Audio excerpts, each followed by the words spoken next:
xukuumadda Somaliland ayaa waxay sheegtay in tallaabo sharci ah ay ka qaadi doonto ganacsatada qaaliyeeyay amaba isku daya inay qaaliyeeyaan maciishada si ay uga faa'iideystaan warwarka laga qabo cudurka coronavirus awgii. Maxamed Kaahin Axmed wasiirka arrimaha gudaha Somaliland ayaa waxa uu sheegay in sidoo kale ay tallaabo ka qaadi doonaan cid kasta oo lagu qabto iyaga oo dalka ka dhoofinaya daawooyin si ay wadamada jaarka ugu iibgeeyaan. shirkan ujeedada maanta aanu qabanay waxa weeye waxa si fiican loo soo sheegay meelaha qaarkoodna la xaqiijinayaa in raashinkii dadka qiimo kac uu ku dhacayo oo ganacsatadii qaar ka mid ah ay raashinkii kicinayaan in daawooyinkii oo tilmaamihii iyo awaamirtii ay soo bixiyeen guddiga heer qaran ee coronavirus dalka laga saarayo ganacsiga adduunka waynu ku xidhanahay dalalkeena jaarka waynu ku xidhanahay laakiin marka ay gaadho in arintani masiibo caalamiya loo bixiyay ay dal walbana haddana waxay ku tahay masiibo qaran ay dal walba ku tahay dal waliba uu is ururinaya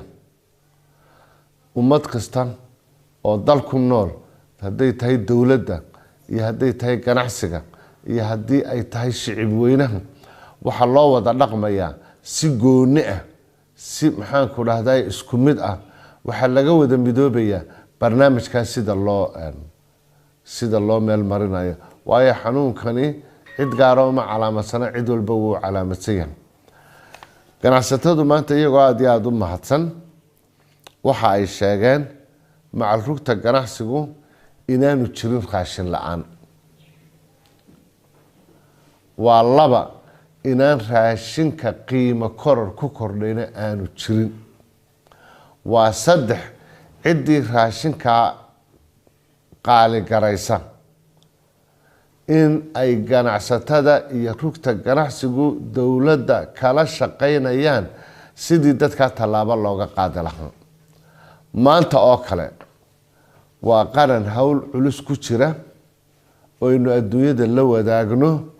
marka ugu horeysa qofka ummadda raashinka rag waxa la sheegayaa inay raashinkii urursanayaan oo istoodha gaara dhiganayaan waxa la leeyahay qaar raashinkii way kicinayaan jaraa'idka maanta qaar baa qoray waanu haynaa waa la keeni doonaa meeshii xogta ka helayna waa la keeni doonaa oo ay sheegayaan oo ay leeyihiin raashinkii gadbada bariiska ah oo cagacageynaysa $50 oo cagacageynaysa $50 wararka qaar waa khalkhalin dalka iyo ummadda khalkhal lagu ridayo wararka qaarna waa niman dhiig miirata ah oo doonayo ummadan xanuunkan ka feejignaanaysa in maxaan ku dhahday ay dhiig miirasho ku noqdaan waxaan faraynaa maanta dhammaan guddiyada nabadgelyada gobolada ciidanka biliiska ciidamada kale ee nabadgelyada ee qaranka gudoomiyeyaasha meeyarada xildhibaanada degmooyinka meeyarada degmooyinka aan xildhibaanada laga dooran inay si joogto ah ula socdaan ganacsatada dukaamada